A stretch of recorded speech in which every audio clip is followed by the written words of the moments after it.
আমরা সিজদা করি কাকে? রুকু করি কাকে? দোয়া করি কার কাছে? অন্যায় করি কার সাথে বেশি? আমরা একে অপরের সাথে তো একে অপরকে সিজদা করি না, করি?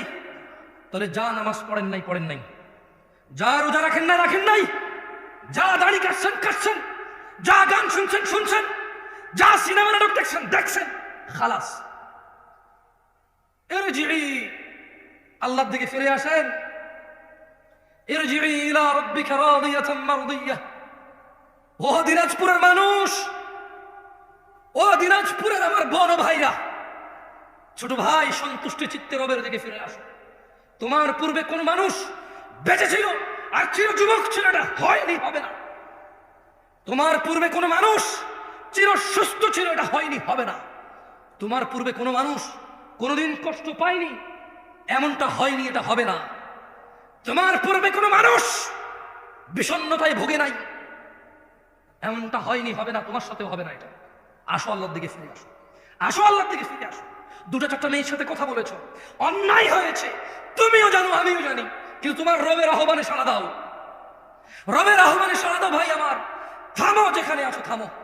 ইল্লা মান তাব, রব বলছে যে আল্লাহর কাছে তওবা করে, ওয়া আমানা, ঈমান আনে। আমরা কি আল্লাহর কাছে তওবা করতে রাজি আছি? ইনশাআল্লাহ।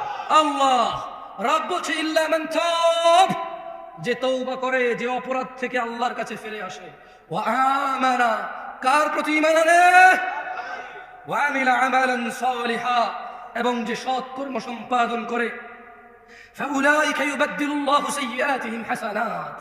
আল্লাহ বলছে অপরাধীর অপরাধ যতই হোক না কেন, আমি তার সমস্ত গুনাহকে নেকিতে পরিবর্তন করব। ভাই, তুমি তোমার অপরাধকে নেকিতে পরিবর্তন করো। This is your only chance.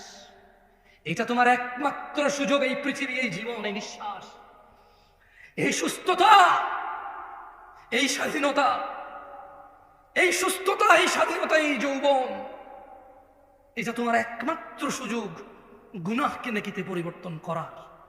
নিঃশ্বাসটা যদি বের হয়ে চলে যায়, যদি তুমি এই পৃথিবী ছেড়ে চলে যাও, বিশ্বাস করো তোমার গুনাহ থাকবে।